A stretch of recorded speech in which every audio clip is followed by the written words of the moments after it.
내 목소리가 들리니 라는 제목으로 함께 하나님의 말씀을 나누도록 하겠습니다. 과거에는 정보를 가지고 있느냐 없느냐가 중요했습니다. 왜냐하면 소수의 사람들만 정보를 가질 수 있었기 때문입니다. 지금은 내가 가지고 있는 정보가 진짜인지 아닌지가 더 중요해졌습니다. 왜냐하면 누구나 쉽게 정보를 들을 수 있고 얻을 수 있고 가질 수 있기 때문입니다. 그래서 지금은 그 정보에 대해서 어떤 사실에 대해서 분별할 수 있는 지혜가 필요한 시대 가운데 우리가 살고 있습니다. 오늘은 이스라엘의 첫 번째와 사울의 말씀을 통하여 우리에게 하나님이 주시는 분별을 다시금 간직할 수 있는 복된 시간이 되기를 원합니다. 사울에게는 세 가지 목소리가 들렸습니다. 그리고 그 세 가지 목소리를 듣고 결정하고 판단해야만 했습니다. 첫 번째, 백성들의 목소리입니다. 24절입니다. 사울이 사무엘에게 이르되 내가 범죄하였나이다. 내가 여호와의 명령과 당신의 말씀을 어긴 것은 내가 백성을 두려워하여 그들의 말을 청종하였음이니이다. 사울에게는 무시할 수 없는 백성들의 목소리가 있었습니다. 여론이라는 단어가 있습니다. 여론은 사람들의 공통된 생각과 의견들이라는 의미입니다.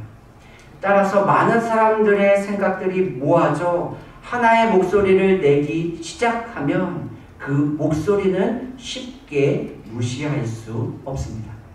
출애굽기 21장에 이스라엘 백성들이 출애굽하는 장면이 기록되어 있습니다. 그러나 출애굽할 때에 이스라엘 백성들만 출애굽한 것이 아니라 다른 여러 민족들도 함께 출애굽했습니다. 출애굽기 12장 37절입니다. 이스라엘 자손이 람셋을 떠나서 숫곳에 이르니 유아 외에 보행하는 장정이 60만 가량이요. 남자만 60만이었습니다. 그러니 한 가정의 4인이라고 계산했을 때에 약 240만 명이 출애굽을 했습니다. 그런데 38절에 이렇게 기록되어 있습니다. 수많은 잡족과 양과 소와 심이 많은 가축이 그들과 함께 하였으며 수많은 다른 민족들도 이스라엘 백성들과 함께 출애굽했음을 말씀하고 있습니다. 그런데 소수의 민족이었던 사람들이 목소리를 내기 시작합니다. 민수기 11장 4절입니다. 그들 중에 섞여 사는 다른 인종들이 탐욕을 품음에 이스라엘 자손도 다시 울며 이르되 누가 우리에게 고기를 주어 먹게 하랴. 이스라엘 백성들 마음에 불평이 있었습니다. 고기를 먹고 싶은 마음이 있었습니다. 그러나 소수였던 사람들의 목소리, 우리도 고기를 먹고 싶다라고 하는 불평의 목소리를 이스라엘 백성들은 무시할 수 없었습니다. 왜냐하면 소수의 목소리와 다수의 목소리가 동일했기 때문입니다. 첫 번째 백성들의 목소리는 어느 정도의 연륜 그리고 경험이 있으면 무시할 수 있습니다. 내가 나이가 있고 경험이 있으니 귀로는 들을 수 있지만 마음으로는 동의하지 않을 수 있습니다. 그러나 두 번째 목소리는 경험과 연륜이 있어도 쉽게 무시할 수 없습니다. 왜냐하면 백성의 목소리와 비교할 수 없는 강력한 힘이 있기 때문입니다. 두 번째, 양과 소의 목소리입니다. 14절입니다. 사무엘이 이르되 그러면 내 귀에 들려오는 이 양의 소리와 내게 들리는 소의 소리는 어찌 됨이니까 하니라.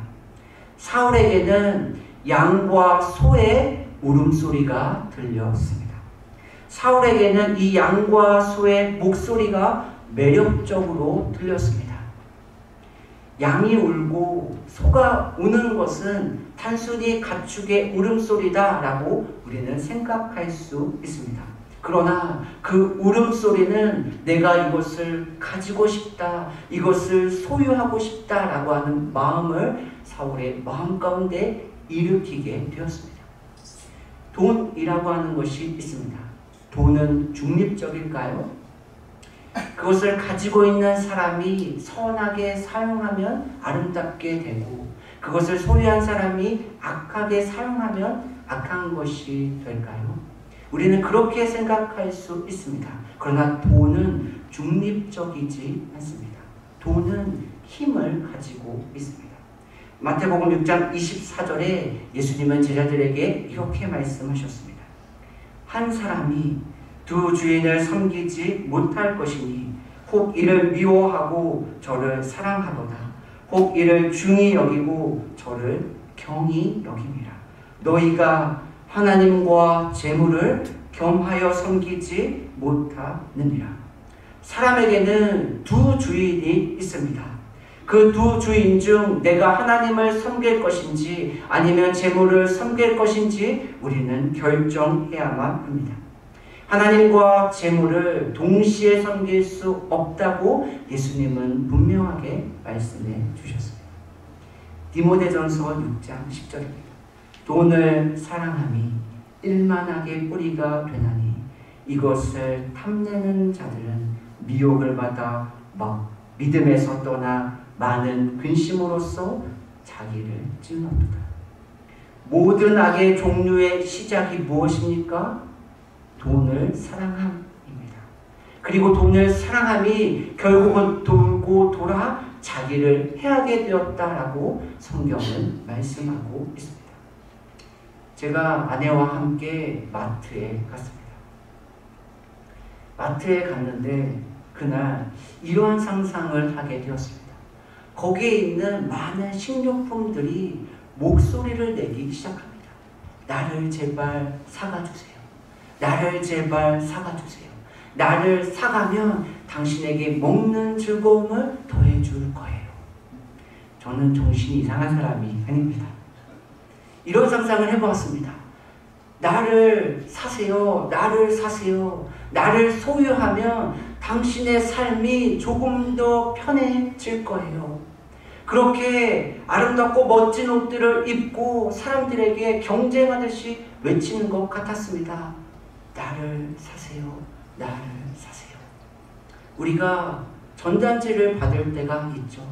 전단지를 펴놓고 한 장 한 장 넘길 때 어떤 생각들이 드시나요? 아, 이거 있으면 참 좋겠다. 아, 이거 내가 가지면 참 편리하겠다. 그런 생각들을 하지 않으세요? 지금 우리가 그런 시대 가운데 살고 있습니다. 이것을 가지면, 이것을 소유하면 당신의 삶이 더 기쁨과 행복으로 채워질 수 있습니다.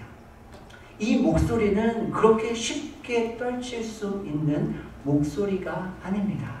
왜냐하면 많은 사람들이 그 목소리를 듣고 그 목소리를 향하여 달려가고 있기 때문입니다. 세 번째 목소리가 있습니다. 22절입니다. 사무엘이 이르되 여호와께서 번제와 다른 제사를 그의 목소리를 청종하는 것을 좋아하심같이 좋아하시겠나이까. 순종의 제사보다 낫고 듣는 것이 숫양의 기름보다 나으니. 우리가 어떠한 목소리보다 더 분명하고 선명하게 들어야 되는 목소리가 있습니다. 그것이 무엇입니까? 하나님의 목소리입니다. 사울이 실수한 이유는 하나님의 목소리를 듣지 않았기 때문입니다.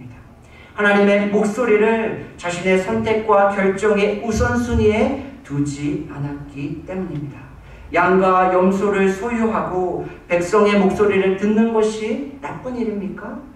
돈을 소유하고 돈을 간직하는 것이 죄입니까? 그렇지 않습니다. 그런데 오늘 본문에 왜 사울이 실패했고 왜 사울이 왕으로부터 그 그 왕위를 잃어버릴 수밖에 없는지를 기록하고 있는 이유는 하나님의 말씀과 달랐기 때문입니다. 사무엘상 15장 1절, 2절, 3절에 하나님은 사무엘에게 분명하게 말씀해 주셨습니다. 1절입니다. 사무엘이 사울에게 이르되 여호와께서 나를 보내어 왕에게 기름을 부어 그의 백성 이스라엘 위에 왕으로 삼으셨은즉 이제 왕은 여호와의 말씀을 들으소서. 2절입니다. 만군의 여호와께서 이같이 말씀하시기를 아말렉이 이스라엘에게 행한 일 곧 애굽에서 나올 때에 길에서 대적한 일로 내가 그들을 벌하노니. 3절입니다. 지금 가서 아말렉을 쳐서 그들의 모든 소유를 남기지 말고 진멸하되 남녀와 소아와 젖먹는 아이와 우양과 낙타와 나귀를 죽이라 하셨나이다 하니.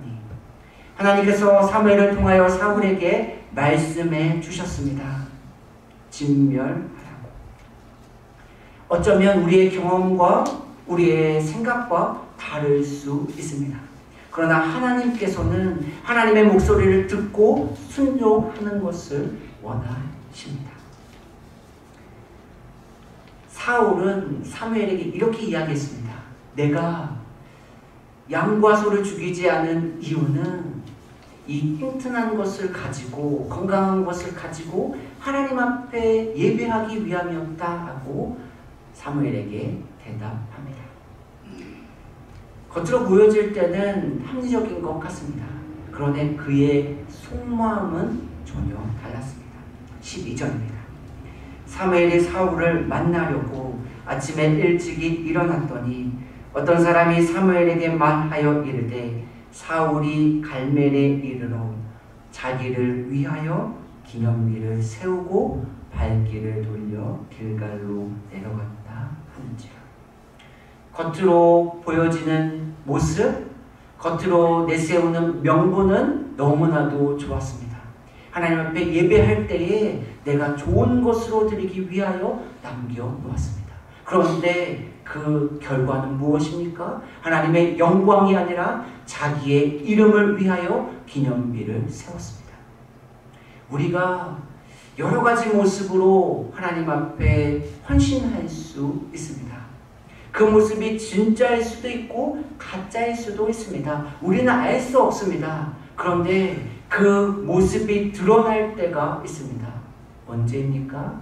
우리의 삶에 위기의 순간이 다가왔을 때입니다. 내가 이 교회에 얼마나 많은 예물을 드렸는데, 내가 이 교회를 위하여 얼마나 헌신하고 수고하고 애썼는데 나의 의견을, 나의 생각을 들어주지 않습니까?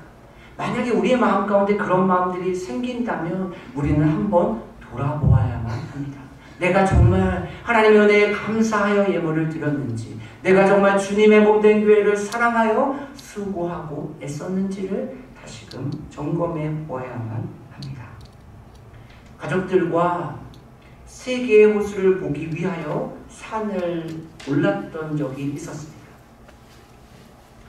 그 산을 오르고 세계의 호수를 다 보고 내려올 때였습니다. 거의 출발점, 시작점에 왔을 때에 한 분이 저희에게 이렇게 질문했습니다. 가치가 있을까요? 그 짧은 질문에 수많은 내용들이 담겨 있습니다. 내가 시간과 노력을 들여서 정상에 올라가서 세계의 호수를 보는 것이 과연 가치 있는 일입니까? 내가 만약에 정상에 올랐을 때에 괜히 왔네, 후회하면 어떡합니까? 그런 마음들이 가치가 있나요? 라고 하는 질문에 담겨 있습니다. 저희가 그분에게 이렇게 대답했습니다. 가치가 있어요. 어떤 의미입니까? 단순히 가치가 있다라고 하는 것이 아니라 역시 그 대답에도 많은 의미가 내포되어 있습니다. 비록 세계 호수로 올라가는 그 길이 쉽지는 않습니다. 어렵습니다. 그러나 정상에 올라갔을 때에 당신이 수고한 그 노력이 헛되지 않았음을 확인할 수 있습니다. 아, 내가 이렇게 수고하고 노력했던 그 헌신이 헛되지 않았구나 라는 것을 확인할 수 있습니다. 그것이 가치가 있습니다 라고 하는 대답에 담긴 내용입니다.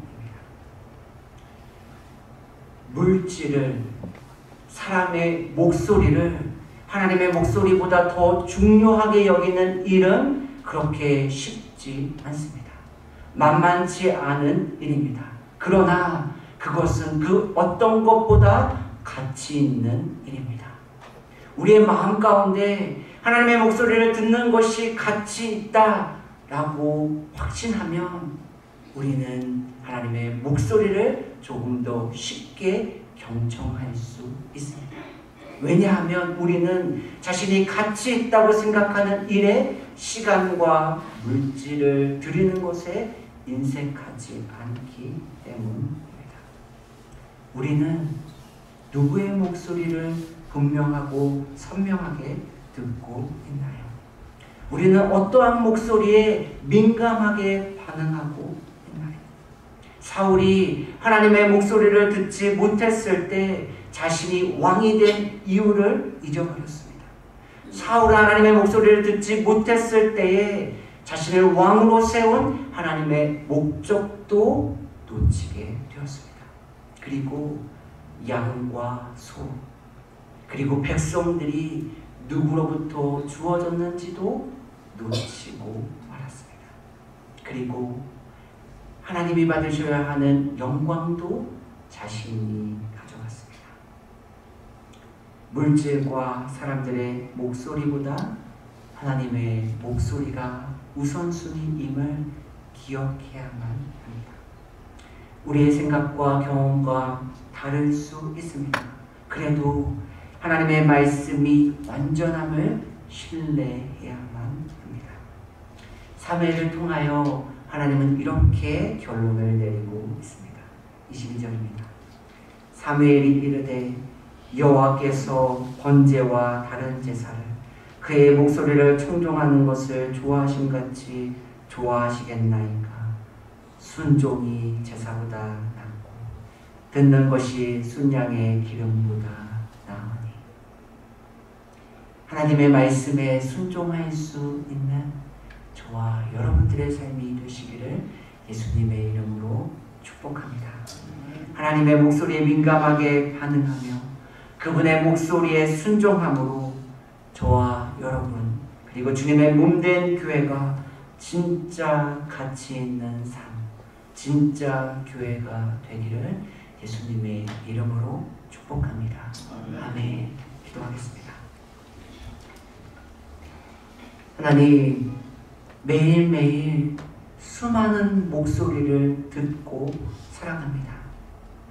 너무나도 매력적인 목소리가 들릴 때도 있습니다. 하나님, 그러할 때에 하나님의 말씀으로, 하나님의 목소리로 다른 목소리를 분별할 수 있는 지혜를 주께서 허락하여 주옵소서. 우리의 경험과 우리의 생각과 다를 때에 하나님의 목소리를 우리의 삶의 우선순위에 놓고 그 목소리에 민감하게 반응할 수 있는 우리 모두가 될 수 있도록 주께서 축복하여 주시옵소서. 그리하여 진짜 가치 있는 삶, 진짜 가치 있는 교회, 그리고 진짜 가치 있는 일들에 우리의 삶이 온전히 드려질 수 있는 은혜를 허락하여 주옵소서. 감사드리며 예수님의 이름으로 기도합니다. 아멘.